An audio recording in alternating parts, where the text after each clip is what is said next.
안녕하세요. 여러분의 부동산 궁금증을 해결해드리는 미스터 부동입니다. 조합원에 가입하시게 되면 계약서와 함께 자금 납부 일정표라는 것을 확인하게 되는데요.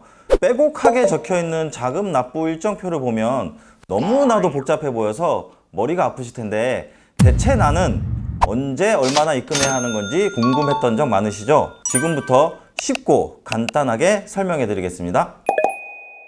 자, 지금 자금 납부 일정표를 파악하려면 용어부터 알아야겠죠? 먼저 자금 납부 일정표 관련 용어를 정리해 보겠습니다.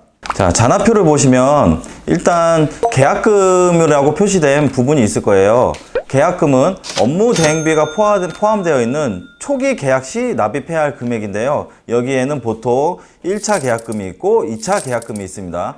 계약금을 1차 계약금과 2차 계약금으로 나눠 드리는 이유는 업무를 진행함에 있어서 집행돼야 할 자금 문제도 있고요. 1, 2차 계약금을 합힌 계약금의 액수가 크기 때문에 조합원분들한테 부담될 수 있어서 나눠준 경우도 있습니다. 자, 두 번째로는 중도금은 사업 진행 중반에 납입해야 할 금액인데요.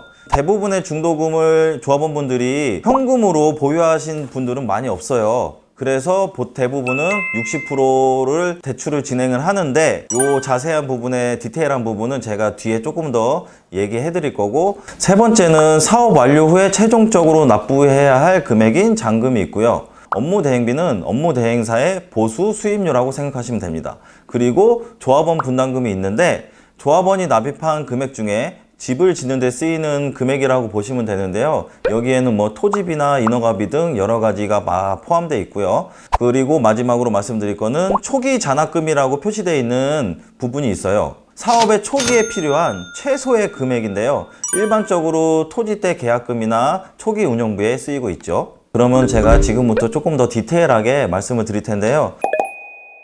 자, 일단 현장마다 조금씩 차이는 있는데, 일반적으로 1차 계약금은 계약 시에 하시는 거고, 2차 계약금은 계약 후 2, 3개월 내, 이렇게 보통 다 표시가 되어 있고요. 1차 중도금이 있는데, 1차 중도금은 계약 후에 보통 6개월에서 8개월 또는 1년 기간을 정해서 내는 데가 많습니다. 그리고 2차 중도금은 착공 후에 브릿지 대출로 진행을 하는데, 여기서 잠깐, 브릿지 대출이란 PF 대출에 속하는 금융상품으로 일반적으로 사업 계획 승인을 받은 개발 현장에 단기간 건설 운용 자금을 대출해 주는 것인데, 또 PF란 무엇인지 또 사람들이 궁금하신 분들이 많으실 텐데, PF는 영어의 약자입니다. 프로젝트 파이낸스라고 해서 건설사가 대출을 받으면 땅을 담보로 해서 대출을 받는데, 건설사들이 아파트를 지을 때는 땅을 담보와 그리고 우리가 건설 계획을 해서 은행에 제출을 하면 땅만 가지고 담보 대출을 받는 것보다 건설 계획까지 담보를 해서 대출을 받으면 훨씬 더 많은 대출을 받을 수 있기 때문에, 개발 현장에서는 대부분 단기 건설 운용 자금이라고 하는 이 PF 대출을 하는데, 쉽게 말하면은 금융기관이 사업성을 보고 자금 지원을 하는 것이라고도 할 수 있죠. 요즘은 지주택에도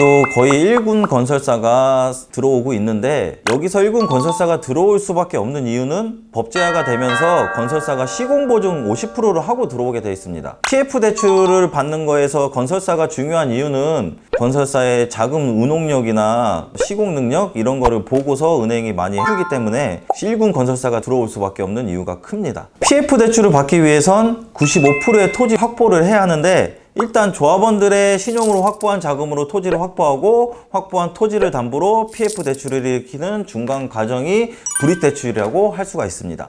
용어가 참 어렵죠?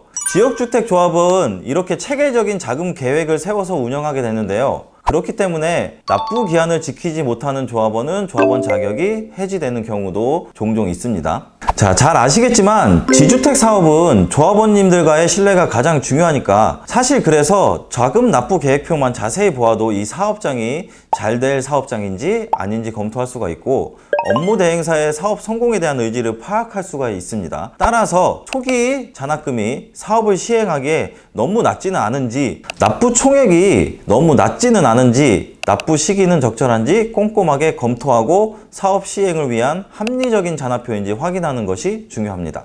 무조건 저렴한 지역주택조합이 좋은 것을 아니라는 점을 꼭 기억해 주세요.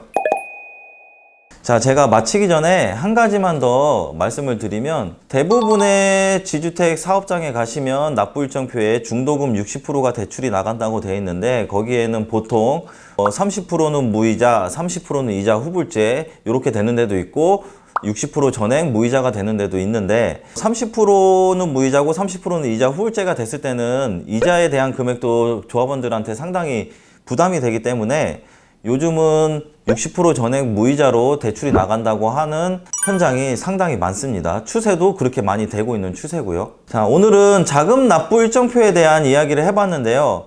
자금 납부 일정표는 지역주택조합 현장을 파악할 수 있는 기준점이 된다는 것 다시 한번 강조하면서 오늘의 영상은 여기서 마치도록 하겠습니다.